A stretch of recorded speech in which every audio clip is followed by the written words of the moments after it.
Amici bellini, mamma mia, mi sveglio, guardo il cellulare e vedete che scorro OneFootball è praticamente Ibra positivo al coronavirus, lo dice il Corriere della Sera.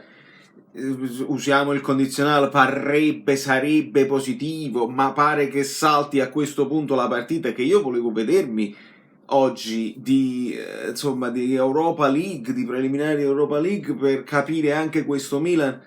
Maronna mia, cominciamo.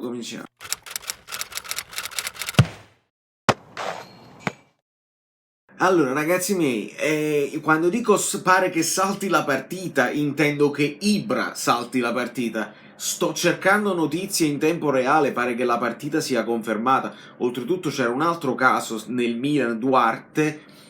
Ammetto la mia ignoranza, non sapevo nemmeno. Vabbè, non posso seguirle proprio tutte le notizie, anche perché ieri fortunatamente ho lavorato. Ma praticamente la partita si gioca, quindi io praticamente potrei vedermi questa partita per capire se il Milan effettivamente conferma le cose buone che ha fatto vedere nel finale dell'anno scorso e nell'inizio di quest'anno, e confermarsi come da mio pronostico nelle prime 4. Io l'ho messo in attacco tra i trequartisti insieme al Napoli, Inter, Juventus. Tra le prime 4 io ho messo il Milan, non ho messo l'Atalanta, non ho messo la Lazio, non ho messo la Roma, ho messo il Milan. Però ho messo il Milan di Ibrahimovic, non ho messo il Milan di Pioli, per capirci, perché Ibra cambia tutta la squadra. Ibra è quello che si prende la squadra sulle spalle, è quello che attira l'attenzione dei difensori, quindi tutti a marcare a lui, quindi Rebic gli può scappare intorno e fa spazio, viene dietro a prendersi il pallone, crea gioco. Insomma, Ibra, se fisicamente resta integro e mantiene questa forma, questo stato di forma, Ibra è ancora decisivo, è ovvio. Se andate a vedere la partita, ha fatto 2 gol, ma ne ha sbagliati 4, uno più clamoroso dell'altro, E l'ha detto lui stesso, ha detto: io se tenevo Vindan ne facevo molti di più oggi. Ma resta decisivo, da solo. Quindi se si gioca, vabbè, per me è una follia, nel senso che tu, Ibra, cioè, quando segna lui fa così, no? Tutti che lo abbracciano, baci in bocca, sputazzate varie, come per esempio, cioè, chi si mette la mascherina in banchina, ma chi ha vita tu cazzo? Mettendomi la mascherina in banchina quando Buffon e Quagliarella entrano abbracciati, parlano sottovoce. E allora che facciamo? Facciamo per far vedere e poi alla fine i risultati sono sempre questi. Quindi la mia paura è che poi se aumentano casi qua e là, tu puoi probabilmente mettere in quarantena il giocatore isolato e vabbè, ma nel frattempo il giocatore ha avuto contatti nello spogliatoio con tutti quanti. E i difensori che lo hanno marcato non hanno la stessa difficoltà. Non lo so, io poi bisognerebbe capire, è positivo adesso, quindi vuol dire la pigliata ieri, perché gli atleti vengono controllati costantemente. Voglio immaginare che gli facciano tamponi una continuazione prima e dopo le gare, ad ogni allenamento. Abbiamo sentito numeri di tamponi clamorosi in questi mesi, però devi risalire a quando, così puoi risalire a chi ha avuto contatti ed evitare che la cosa si diffonda a macchia d'olio. Carisciamo che sono tutte cose, saltano i campionati e dobbiamo chiedere di nuovo alla Germania come si fa, perché la Germania decide che facciamo, apriamo gli stadi, facciamo entrare la gente, vogliamo ricominciare a porte chiuse, la Germania decide sempre, noi guardiamo, copiamo e magari speriamo di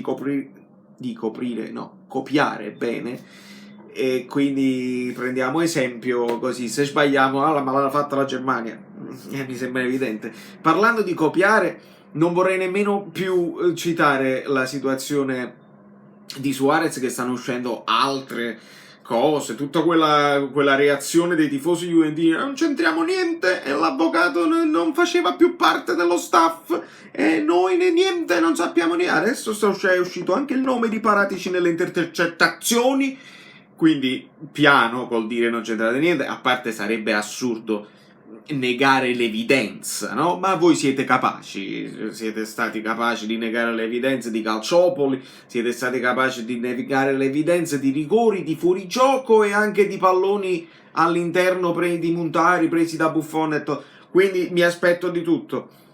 Però attenzione, facciamo attenzione perché niente succede, lo sappiamo benissimo. Ah, e chi aveva intenzione di paragonare, perché è capitato anche questo, le patenti nautiche che alcuni giocatori del Napoli pare non abbiano avuto con facilitazioni, eccetera, eccetera. Io vorrei dire, ne è strunz, ma perché siamo tra di noi. Ma tu vuoi paragonare un passaporto che ti fa diventare cittadino europeo con una patente nautica, senza nemmeno considerare il fatto che non è che la società Calcio Napoli ha chiamato facita aveva patente nautica a Koulibaly dai Parian. Non è funzionato così, è un fatto che come i tatuatori, come i barbieri, no? Arriva il calciatore per te, ti fa piacere perché ti fa pubblicità, perché è un favore che fai a un calciatore ti fa un favore a rete, e va bene così, è così che funziona il mondo. Ma la patente nautica non è che ti fa giocare da comunitario nella squadra e non l'ha organizzato la Società Sportiva Calcio Napoli, quindi non fate paragoni assurdi, per favore. Ritornando alla situazione della Germania, pare che le squadre di club non vogliano si rifiutino di mandare i giocatori nelle nazionali e questo farebbe scuola, creerebbe un precedente che De Laurentiis si sguazza proprio, dice mo non vi mando più i giocatori in nazionale perché si infortunano, perché tornano positivi e guarda che in questo caso sono d'accordo con loro, almeno è un fatto mio personale che la nazionale non mi interessa, non mi appassiona tatticamente, perché in generale la nazionale, a parte qualche esempio, è una cozzaia di giocatori forti, non è che c'è una tattica che tu puoi studiare, gli schemi, eccetera, eccetera, metti i giocatori più forti bene in campo e poi se la vedono loro, e questa è una cosa che a me non è che mi intriga più di tanto, io devo vedere la tattica, devo vedere Gattuso che annusa il pericolo, no? È quello che voglio vedere io. E poi, per chiudere questo breve video, la situazione Vesino, e vi dico la mia cosa ne penso. Io lo prenderei a prezzi bassi o in prestito, perché come caratteristiche è proprio quello che ci serve, è tosto fisicamente, è incontrista, 1,85 m, è incontrista, lo puoi mettere davanti alla difesa, può giocare a 2, può giocare a 3, può giocare a mezzala, e da mezzala, ho fatto un ruttino, si è sentito, e da mezzala è uno di quelli che si inserisce. È uno di quelli che riempie l'aria quando giro palla, non fa il giro palla di Fabian Ruiz e potrebbe anche essere un bene, è uno di quelli che si inserisce, perché se Zielinski vede Fabian Ruiz gliela dà, ma se vede Vesino magari tenta il dribbling e andiamo in avanti, eppure questo, perché se tu vedi Osimhen, così si dice, cerchiamo di ricordarcelo, Osimhen, se tu vedi Osimhen davanti, magari gliela lanci. Se invece vedi Mertens, lui viene indietro e lo scambia e non finiamo più. Quindi con Vesino, se tu vedi Vesino, magari non gliela dai perché non si sviluppa niente, ma vai in avanti, Vesino si lancia. Quindi sono contento e sono positivo come idea proprio di caratteristiche, però è rotto. E quindi se si è operato a menisco a fine luglio, non mi ricordo, adesso dovrebbe tornare a novembre, ma come torna a novembre? Torna già abile e arruolabile? Oppure torna che deve farsi tutta la preparazione di nuovo?